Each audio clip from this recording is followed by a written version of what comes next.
Hello, everyone, and welcome back to Ethics. I am Connor Bromley. I am joined by my good friend Taff. How are you doing today?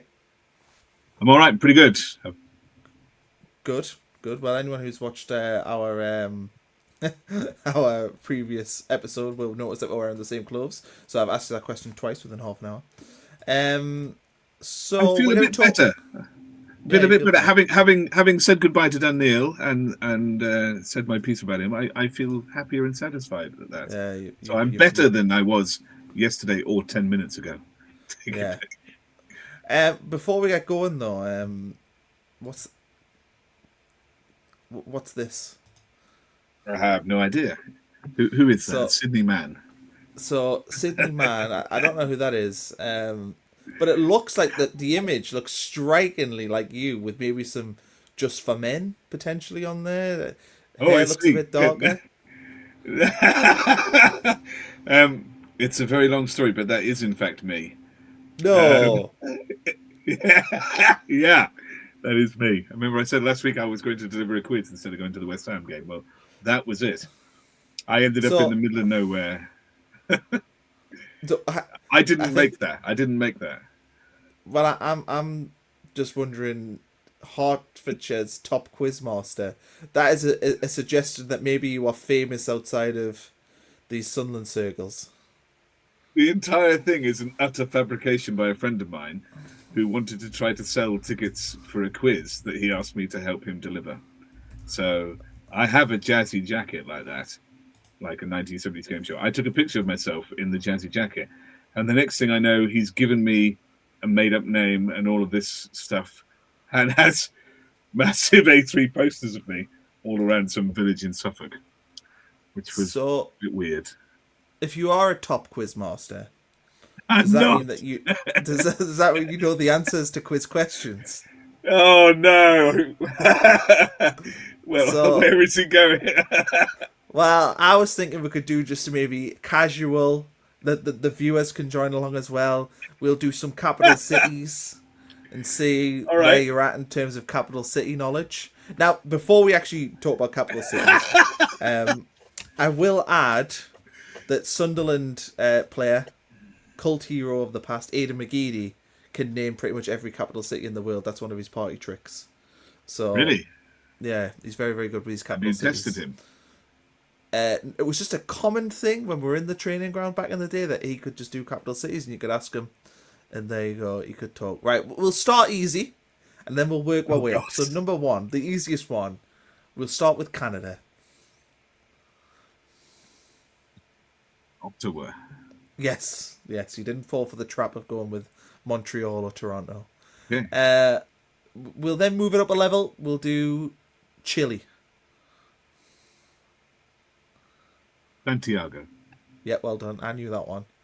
Right, I'm gonna go to one maybe that I don't know. I'll scroll through. Oh. Uh, let's go with. Oh, oh, how difficult do we go here? Right, we'll do Georgia. I know this one because of the football. Uh, why do you know it? Because of they've got a um, football team that I know. um, does it begin with A? No, Hold on. Georgia. I don't you think think I do that know. Atlanta, Georgia? No, no, no, no. Because the actual capital of Atlanta, I think, is Athens, not Atlanta. So there you go. The answer is Tbilisi. I I did think know they've got that. a team called Dynamo Tbilisi, who I think's played in like I the. did. I did know that. Right, we'll scroll down. We've got two more for you. We'll maybe go to the capital of. Oh, I don't want to go too hard. It's difficult because I'm looking at them like can really You stick either you up know here. them or you either know them or you don't. You know, What's the you know a capital hard of one, not an easy one. Northern Cyprus? Northern Cyprus. I didn't know there was a Southern Cyprus. I just thought it was all one Cyprus. Well, I mean, I do know there's a northern and there's a south, but I thought they shared the capital city, Yeah, they do. um, They do. Nicosia. Yeah, well done. Right, last one. Yeah. We'll go with Paraguay. Omar's capital city. Paraguay. I Yeah. want to say Montevideo. No. It's Asuncion. Yeah.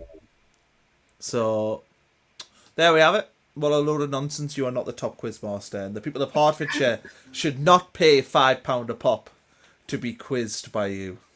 It was the people of Suffolk who were being fleeced. Oh, okay. So they were advertising you as the number one in Hertfordshire in Suffolk. Because nobody knew. So yeah. Yeah. It was all Fair it enough. was all a fiction. It was all a fiction. Very good. Okay, well, let's talk about Sunderland now. So we are going to do a little bit of a review on West Ham, but obviously we're a few days after the events and we got beat, so it's pointless dwelling too much on it. But what we are going to talk about is a little bit of transfers, because there was an article in the Eye, which Taff will put in the description if you haven't seen, and by Mark Douglas, who says that the club are unlikely to invest in this January, apart from for a backup goalkeeper, or unless something particularly exciting comes up. So to me that suggests that there is no plan to invest and bring in a right winger, as we've talked about. I'll also give the key line before I throw it over you. So that the main line I picked out was: a football finance experts believe they have as much as £120 million in terms of PSR headroom, allowing them to carry out further recruitment if they wish, with transfers amortized. There we are, got that one. Over the length of the contract signed, that headroom is the equivalent of signing 5 players valued at 50 million or on long-term deals. So January sounds like we're not doing much. Summer sounds like it's going to be very, very busy at the Academy. Or maybe not busy, but very expensive at the Academy of Light, it's fair to say. Yeah, I think that we all worked out, given our PSR position and the money that was incoming from the Premier League, I think we'd all worked out that we had another 100 million that we could spend in January, but that we probably wouldn't. Which is why you ended up with those ludicrous stories about Fermin Lopez for 80 million, because actually it was a deal that could have been someone could afford. And then you add that to another 120 million. So they say 120 million. Add that to another 120 million next year, you get 250 million. And that's how the article arrives at 5 50 million pound players are the limit of what someone can do. Now, I do not think that next summer we will buy 5 50 million pound players. I don't think they will differ very much from their current format, which is lots of young talent, some of whom will come off, some of whom won't, and a couple of old heads. So I think the question to discuss here is, what do we think we'll get? But my initial reaction reading that was twofold. At first, I thought, yes, good. We were all kind of right. And it's nice to know that we're in this position and we're not going down and we can still invest and develop. So that was good. Really pleasing. We can look forward to more signings. But then I got a bit sad because I thought, well, it looks like we're not really going to sign very much. And it looks like we're probably not going to get into Europe. And then I was happy again because I remember that means you've got to wear an Indiana Jones outfit. So, but yeah, it was that sadness I thought about, thinking this article is sort of, you know how people leak news? Yeah. So that when it doesn't happen, you kind of already knew and you kind of adjusted to it. And I did make me feel a bit sort of, that means we're probably not going to make it. You know, if we finish 10th to 14th, they'll be happy with that. Which, given where we started, I think we'd all be a little bit deflated with, which is absurd, but we would be. So yeah, that was my feeling. I mean, we are currently level on points with 8th in the table, which is probably going to get you Europa, or could get you Europa Conference League. So I don't think I'll be dusting off the Indiana Jones outfit just yet. I still think that's a possibility. In terms of January, though, a backup goalkeeper, that's to let Anthony Patterson go. We've let Dan Neil go. There's a full 20-minute video of that, which you can watch if you want to see our thoughts on that one. There's also been talk of Wilson Isidore and Eliza Mayende potentially, there's been chatter around them, which suggests to me that teams clearly think they could be available. I'm not saying they are available and the club's shopping them out, but the implication is that clearly there is movement there, because otherwise I don't really know where these stories come from. So teams clearly think they can get one of those players out. So it feels to me like if we lost an Isidore or Mayende, we would have to go out and invest because we'd be short on the front line. I don't think we'll let either of them go. I think that clearly the decision's been made. It might be why this article's even come out, because there has been reports of us letting go of these players, and the club have maybe said, right, do you know what, we'll just kind of get in front of this and say, basically, we're not really going to do anything in January. Don't expect any major outgoings, don't expect any major incomings. That's probably is what's happened here. So how do you feel about that? Just a backup goalkeeper potentially coming in and Patterson leaving it. Is that because we did talk about the fact that we thought we needed to bring in a right winger? You know, that was one of the things that we discussed. Well, I certainly have been on team we need to sign a right winger for a while. I think everybody wants a right winger. I think that's our weakest place in the team. I think very much like when Ross Stewart left, we spent ages looking for a striker, and Louis Dreyfus said, well, we do want one. When we went long time without one, it was like 800 days before we signed a proper striker. Not since Stewart left, but we needed one. And I think he said we'll sign one, but at the right type of player at the right price. So I think the club will be patient. It's an inflated market in January. You did wonder what they would do. I think nothing will happen unless a really good target does become available because of movement or a good opportunity. I mean, it's strange because the signing of Ian Poveda came out of nowhere and was not really needed, and yet we signed him at the sort of last minute. He was just kind of available, and it made no sense. And I didn't think we should have signed him at the time, and and now he's dead weight to us, and and probably would have been even if we were in the Championship. So it's really hard to say what will happen because the club keep everything close to the chest. More than any time in my following Sunderland, we don't know what they're doing, and news very rarely gets out. But I do agree with you that this story is them getting in front of things and preparing us to say that there won't be any signings. I'm not even sure we'll get a reserve goalkeeper because it seemed to be that we wanted that Leverkusen goalkeeper who was frozen out, and he's gone somewhere else. And that would have meant that Patterson could move to Millwall. But that seems to have fallen through now. Is it Olmin or whatever? So that seems to have fallen through now. Will there be another one that will allow Patterson to go to Millwall in time? I'm not so sure.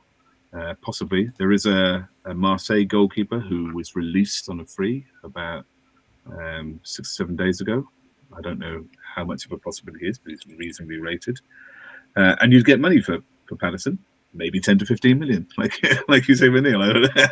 But you won't get him. Millwall, I'm going to have to pay. Championship clubs can't pay that. So maybe not even a goalkeeper. I'd like quite a lot of players come the summer though, not just a right winger. So I don't know if you want to talk about the prospects going ahead. Yeah, we can. I want to. We've got a few. I put a post up for some questions, and there's some of them which are transfer related. So we've got one here, which we have kind of addressed, but do you foresee any incoming to strengthen the squad, in particular our final third weakness? I think this article, if it's true, which I've got no reason to think it isn't, would suggest that we aren't going to do that. I also have a question from Assassin 07731. There is a lot of assassins out there. He's the 7,731st assassin in the world. Evening, lads. Do you think there's any truth in the Brahim Diaz rumours linking Sunderland with a 50 million euros bid? So this is the guy that missed the penalty in the AFCON final, who has been linked.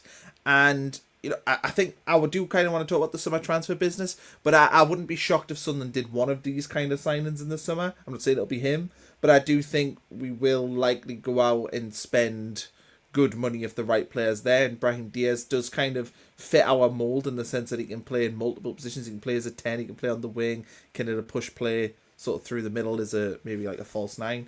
That is the kind of player I think Sunderland like. I think we want forwards that are versatile. We kind of want that throughout the team, don't we? We like to sign players that can play multiple positions. So it makes sense to me that we would look at a player like Brahim Diaz and go, right, okay, you can play anywhere across that front third, so we'll bring you in. Now, the only thing I would say to this is, are we likely to sign a player from Real Madrid who's probably on 6 figures? Probably unlikely that we'll do that. So that no, we wouldn't be able to match the wages. This very same report says that we've got one of the lowest wage bills in the division. We wouldn't be able to match the wages. I think It would be extraordinary if a player like that came. I think we're probably more likely to sign players from other Spanish teams, from Germany, from Belgium, from France. I don't really know what our foothold in the Italian market is like, but there's been talk of, links with the occasional forward from there. But we did talk about Isidore Maenda, or Isidore in particular, about in the video we did about should Wilson be transferred, and I think we concluded that no, because you get an injury to Bromley, and then all of a sudden you need Wilson Isidore either to play or to be the finisher to Maenda as a substitute. So we need three strikers. They're very different types of strikers. And I think the club came out and said very much the same thing, or Bris said the same thing, saying that he can't go. So the only circumstance where Maenda or Isidore go is because we already have somebody lined up coming in, and the club say, well, if someone's willing to spend 25 million right now and we have a replacement, we don't need 4, maybe we should take it. And you would still be set then for the summer in terms of massive PSR, and that would be upgrading the squad and still able to spend the same. So that's the only circumstance I think a forward goes. And I don't really see anyone else going. I think the priority is to get rid of all of the Pembeles, to resurrect Abdullah Bar, find out where he's hiding, sell him, and all of those other players. Jan Poveda, is he still alive, or is he terrorising the youth squad? Who knows? But you've got to get rid of all these people. That would give us a lot leaner squad. We had a look last week at the homegrown status, and I think we're good for that. So I still think we can shop abroad for better quality than most. But I think there's a lot that we need to do in the summer. I agree with you. I think a top quality creative player would be desirable, and if someone like that becomes available, then maybe. Do you remember that not Mkhitaryan? What was his name? It sounded a bit like that in the summer. It was at I can't remember what he was at, a French club, but there was a lot of talk about us signing him as a creative midfielder, and I think that's he was a Georgian, really talented player. So there's a lack of creativity in our team that is partly to do with the way we play, which is why we both, I think, are in agreement that we don't need a forward. I think our forwards would do better if we play differently. But we need that. At the minute, Lefebvre is our most creative player, and if he is played in a different position or is off the game, then we don't really have very much else. And I think the West Ham game perfectly showed how lacking we are, not just on a right wing, but creatively as well. So I think there's right wing, there's a creative force in midfield. I mean, Diarra, when he came on, looked magnificent compared to the replacements. So I think we do need something there. I think when you look at our back line, we could do with some youthful understudy at centre half. And we are only got Sirkin to Reynildo now. Do we need somebody else there? And another goalkeeper. And then you have to be prepared for anybody who puts in an unbelievably irresistible offer for some of our players, which may not happen this summer, but might happen beyond that. You've got to be ready for that. So you talked before about having players in and developing them, like Mundell, for when Clark left. So I think there'll be a lot of business in the summer, and there are lots of places we can upgrade. But I don't really see very much happening before then, which is disappointing, because it means we're not, we're going to struggle to get that European spot. Yeah. Well, when I watched the West Ham game at the weekend, I saw Somerville, and I thought he's a delicious footballer. He is exactly what we need. He was defensively, I don't know if he normally is, but in this game, he was defensively very good. Going forward, he was a threat every time he got the ball. He was dangerous. He was playing against Nordy. He had Nordy probably rattled for probably the first time really this season. Actually beat Nordy in the air for the first goal as well. And I watched him and I thought, that's the kind of winger that we need, a one that is defensively responsible but can do all the things going forward. And I think right now, I look at Sunderland's wingers, and I even look at them on the left, and I looked at Mundell, and I'm like, when you get the ball, I'm not like thinking, I'm not off my chair. Like when we were in the Championship and Jack Clark used to get the ball every time, I was like, what's going to happen here? And you kind of want a winger like that. And even though we were playing against West Ham, whenever Somerville got the ball, I was like, oh no. And Yeah. that's what we need from our wingers, and that's kind of what we had when we had Roberts and Clark in the championship, and obviously it's a different level. But that's what we need because our wings right now, I think we are a brilliant team everywhere across the field other than both wings. And I didn't even used to include the left on that, but I think our left and right wing are are poor. I think we possibly do have the poorest set of wingers in the league. I don't know if that's necessarily fair. I haven't looked at other teams, but we do look bereft in their positions. I don't know if it's how we play, but I don't think it necessarily is because when I do see our wingers at the ball, I'm not particularly excited by it. There was a couple of times, Talby had a couple of just really poor bits of play, poor touches. There was a crossfield ball played to him and he didn't keep it in play. And you watch every time the ball goes to Somerville or Bowen, and they're tenacious and that they're running at the fullbacks and they're really, really dangerous. And I know they might have been playing a brilliant game, and I'm looking at it on a one game sample size, but I just feel like our wingers, all of the ones that we own, are really just when I watch the NHL, they talk about players who are replacement level, which means that they don't either give you Yeah. positive or negative results. They kind of just are going to be the same. They might cost you 2 goals in a season, they might make you two. And I feel like that's what our wingers are. They are just slotting in there and they will do the basic job, but they're never going to be particularly outstanding. They're never going to be particularly dreadful. No, I think you're right. And if you want to compare Mundle to Somerville, um, Somerville makes 14 progressive passes in the game, and two midfielders. He makes passes, other places, but he makes 14 progressive passes to midfielders or strikers. Castellanos, Bowen, Felipe, Suchek, Fernandez, all the sort of people around and ahead of him, and Mundle makes 6. And I think he makes more than double what Mundle does. So he has a massive effect on the game. And in actual fact, 3 of those passes that Mundle makes are to Diarra, and that's got to be something about Diarra's impact on the game as well, which was really, that was one of the few positives to come out of the weekend, seeing him back, I think. So, I mean, which is the outlier here? Is it Mundle or is it Somerville? 6 and 9. Well, on our other wing, Trey Hume makes 9 progressive passes, and Trey Hume did not have a great game and isn't a right winger. Yet he makes 50% more progressive passes than Romain Mundle, and I think that speaks volumes. And it isn't, it isn't as though I accept that Mundle needs more time, but I think as each game goes by, he isn't doing enough to convince me that he is any shape of an answer for the left wing in our Premier League. And I feel a bit sad about that. He needs, he's not had much time, but I can't see him getting too much more. And Talby is not that much better in terms of output.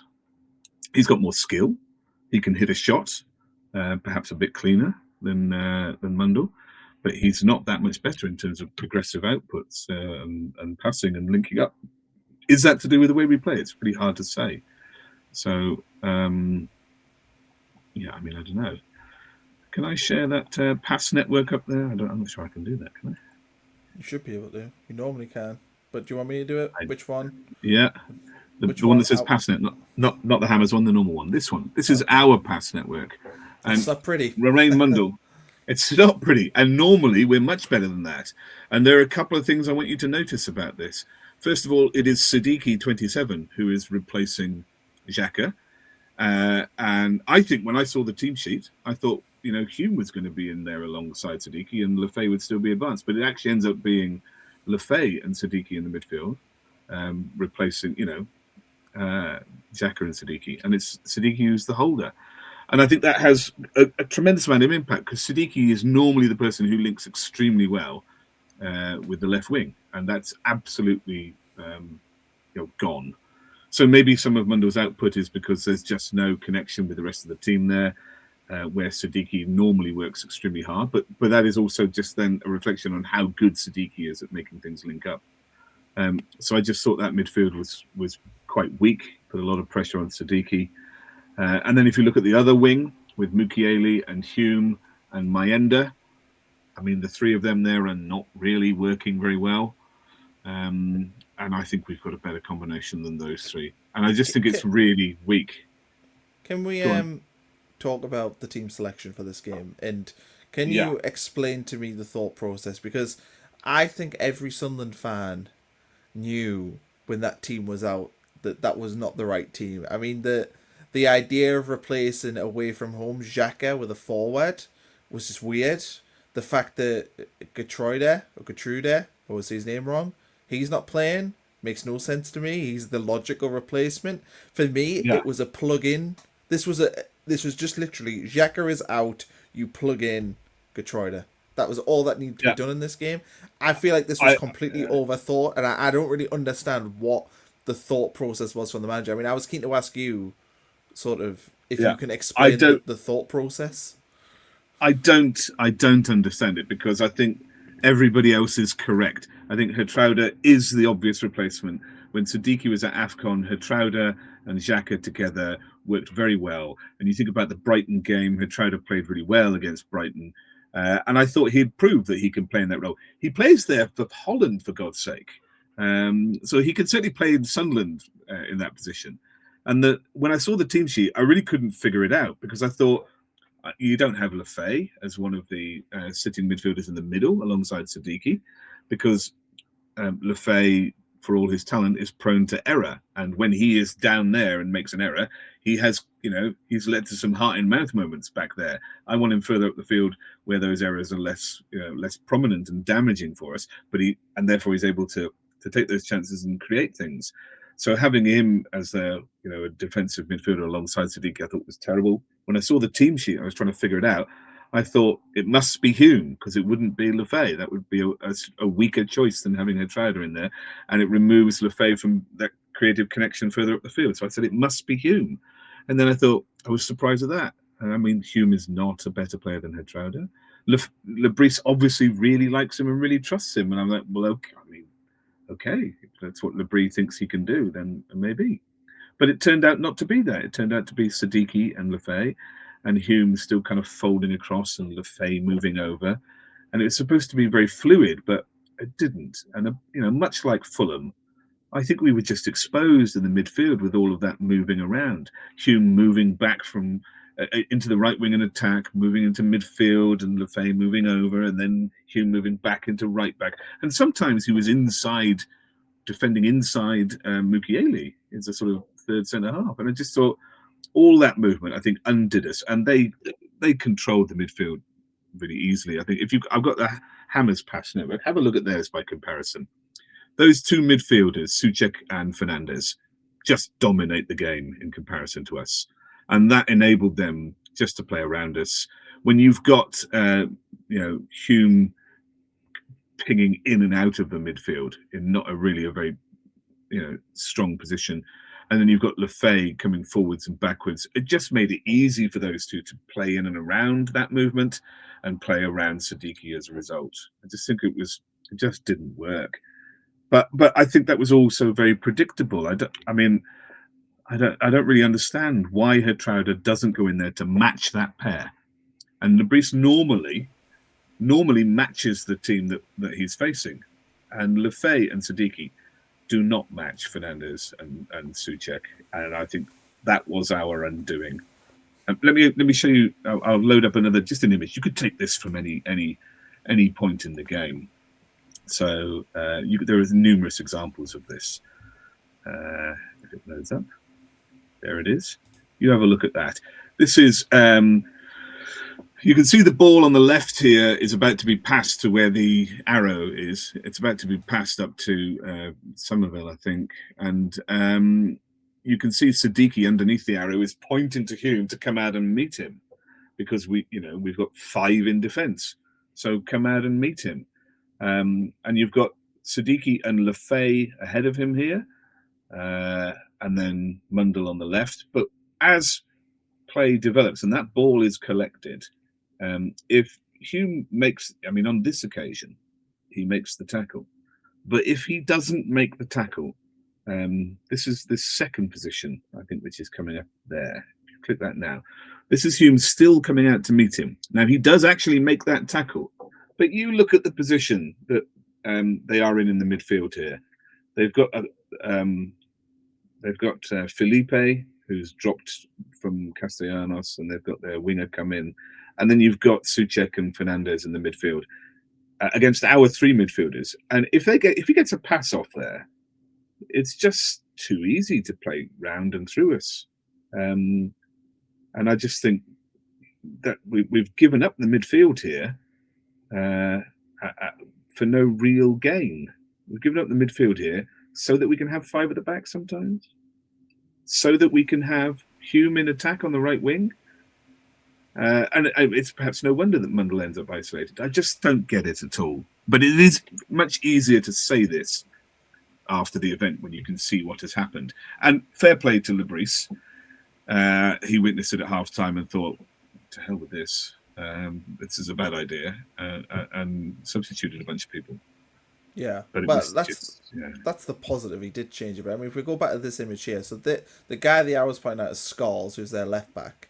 Yes. The fact that we've got Hume though playing on right midfield, to me, just meant that Scholes went, oh, okay, I'm gonna have an easy afternoon today. Yeah. I can push, I can get into the final third, and it's not as big of an issue. I have been banging this drum for months. I do not understand the obsession with getting Trey Hume to play as this free roam defensive player. It's weird. It doesn't make any sense. I have seen very occasional benefit from it, but I think it puts him in a bad position. I think it makes him look like a worse footballer. I think it makes the team look weird and just odd in how we set up. We're so defensive with him in there.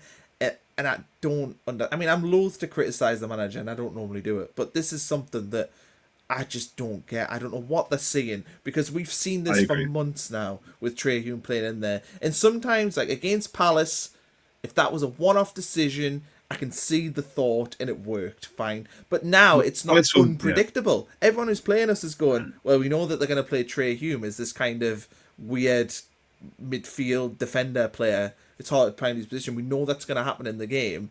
And in a way, it almost... Now it's becoming a hindrance for us. Before it was maybe benefiting us because teams were expecting, but now it's a hindrance. And then you add into that just the team generally playing the 4-4-2. I mean, look at the pass network here. What that's saying to me is that we had so many players who just weren't involved in the game at all. We're basically playing with like 9 men in terms of who's actually involved on the pitch. Yeah. And that, I don't know.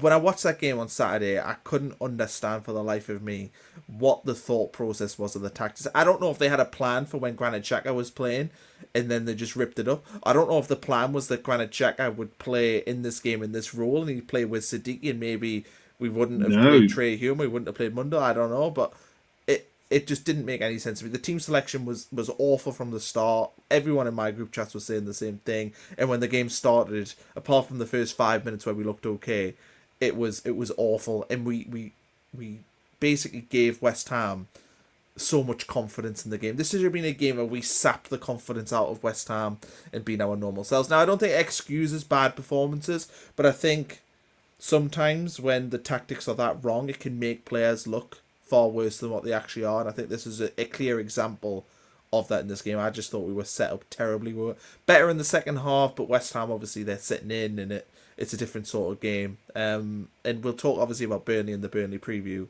and talk about how we should sort of set up for that one. But I just thought he got it. Look, I'm with you. I've been the most wrong he's got a game since he's been here. I'm with you, and I was banging on about that kind of thing every time he kept playing Hume at left back, because it really bothers me when we play players out of position, because I think you lose all sorts of things. So when we didn't have a left-sided centre half, which is why we need to sign one in the summer, hopefully a younger understudy to already, but if you don't have that, you lose that cross-field pass, and it limits the sorts of ways that you can play about all sorts of things, and teams know this and they can manage that.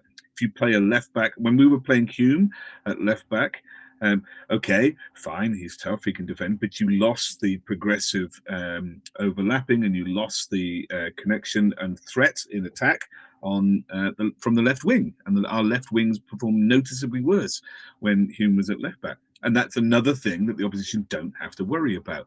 When you make him a folding in midfielder from a back five, Marco Silva, I mean, the discussion that you and I had about our Fulham loss, is probably the best example of why that doesn't work, because Marco Silva took us apart against Fulham and just exposed that gap in the midfield where the movement from wing to or midfielder to defence just leaves play. And if they're quick enough and you can win the ball and play through it, you're instantly up the pitch and threatening us. And it doesn't work. And when you play people out of position and make them move like that, you make it easier for the opposition to manage your threats because there are fewer of them. And what worked against Palace did so because they are so passive. They're the second most passive team in the division. The only other more passive team is Burnley. What that says for our team selection against Burnley at home, I think speaks for itself. But they're so passive in that you can have Hume do that folding and you'll still control the game. We had 60% of possession, and they won't exploit those kinds of spaces. They will try and hit long balls and break, but it won't be as damaging. But if you've got a team who are on the up, who are aggressive, who do have pace, who've just bought 2 more forwards, who will fill that midfield, then you're onto a hiding. I mean, look at Hume's heat map here. If you can pop up his heat map. Now, if you looked last week at his heat map was very much different to this. It was very much thicker. I can't really tell you where he's playing here. Can you? Because it's not at the right wing, and it's not at fullback. He's sort of hovering a bit about the midfield, right central midfield, and he doesn't do an effective job there in that game. So this is just he's wasted. The whole point of this is not apparent to me at all, unless you can enlighten me. Nope. If you have a look at Mukiele's heat map, this guy is playing on the right wing. And so when you get into defence, you do sometimes see Hume actually slotting into defence inside Mukiele. And it's just the whole thing is clearly not working. Diarra, who comes on, click on his heat map, he comes on. He is much more effective than Hume and focuses his play on occasionally winning defensive balls, but he focuses his play on progressive attacking up the right wing where he's supposed to be. And I don't get it either. And I think these things are really clear. And when you play players out of position, you make it easier for the opposition to manage your number of your threats, and you lose the ability to do certain things. And if you've got a good manager like Marco Silva, who's prepared to gamble on what they see, then you can be torn apart like that. It works against Palace because they're so deeply passive, and Glasner was having a strop. It might well work against Burnley, and we might well set up the same way. But I don't want to see any more of it. We've got the players back from AFCON. We've got players to play in those positions. I think part of the problem is Hume's a good player. He's a reliable player. He does what he's told, and he has some versatility. And I think Bris doesn't like the idea of dropping him because our best team doesn't include him in defence. And I think that's part of the problem. That it would be hard to drop him, but he doesn't get into our back 4. And we shouldn't be playing against some of these teams with a back 5. No. I just think that Hume is a very good option to have on the bench anyway because he's so versatile. Yep. Like, it's not a bad thing. And I don't think that we've seen from this manager that we know he's ruthless. So I think, you take Hume out if that's the right answer to help you for that game. Injuries happen. We've seen that with Xhaka, and it is what it is. The last thing I kind of wanted to talk about for this was, in the preview, we talked about how Sunderland win the game, and we basically said that Sunderland need to win the midfield battle. If they win the midfield battle, they'll win the game. And that's why when we were very supremely confident in the preview for that game, I think it was on the assumption that we would win that midfield battle. And that Xhaka would be playing. Yeah, Xhaka would be playing, but we would be playing 3 in there. The fact of the matter is that is ultimately for me what cost. I mean, we can talk about Hume and his position, and it wasn't right, but I think that this game was won and lost with the decision to go with 2 up front and to go with 2 in centre midfield, and the midfield 2 he picked. Siddiqui with Lafayette. We would have been much more solid with Siddiqui and Hertrauda. Yeah, if that was going to be your 2, then just make that your 2. And I also, we're going to talk about it in the Burnley game, but I think in the Burnley game, I think that there needs to be maybe a little bit of a tinkering of how it all works. But I'll leave that for you to to Yeah, think about. but I tell you what it does show. What it does show is that we do need, we do need another central midfielder because you get an injury to Xhaka. If we don't complete our deal for Hertrauda, and I start to wonder if we will even bother to complete that deal because it's £20 million, and if he doesn't play against West Ham when Xhaka's injured, well, No, it's what are we buying him for? Why was he in the under-21s though midweek? Oh, I don't know. it's I weird. mean, there are things we don't know. So Xhaka had an injury he caught his ankle injury against Palace. So I think they knew all week that he wasn't going to play. But we didn't. I think get to find Xhaka's out been until carrying a April. bit of an injury for a few weeks, to be honest. Well, he's certainly deaf because when the crowds don't shoot, he never does. But Yeah.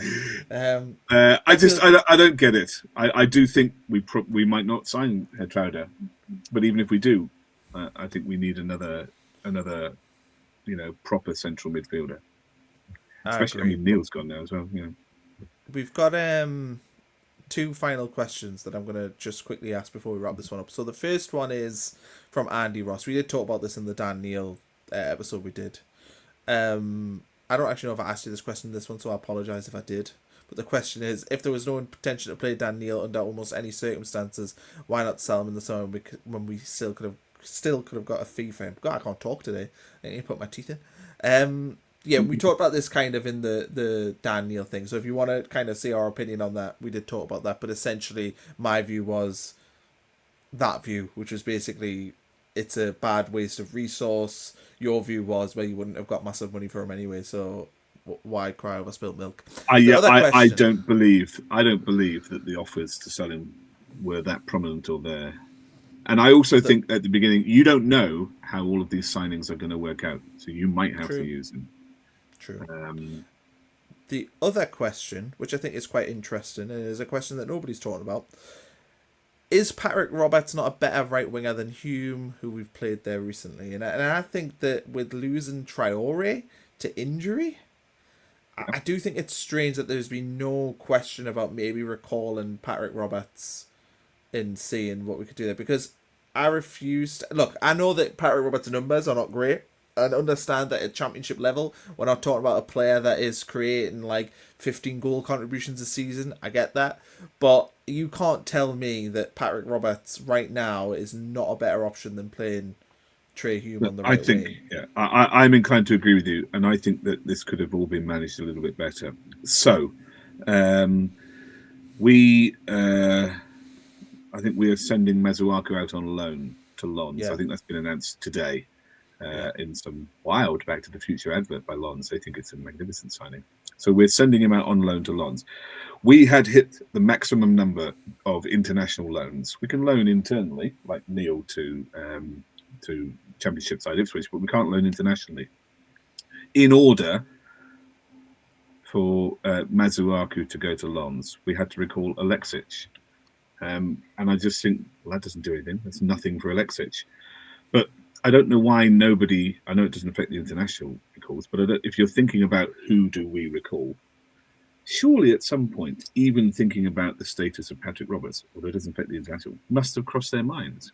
If you think about who do I recall, and you're starting to think about people like Alexic and Lewis Hamir, how can you not have had a thought about what are we doing with Patrick Roberts? He's just staying there?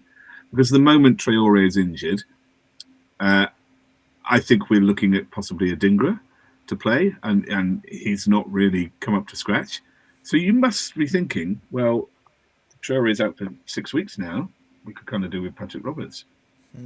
But, I mean, it hasn't come up in conversation because, let's have this folding Hume. Mukiele can play there and Hume can cover behind him. And I think they've fudged it. And maybe if they had their time again, they'd be looking at this now saying, well, it's probably not worth recalling Patrick Roberts now because they'd probably only play 2 or 3 games for us.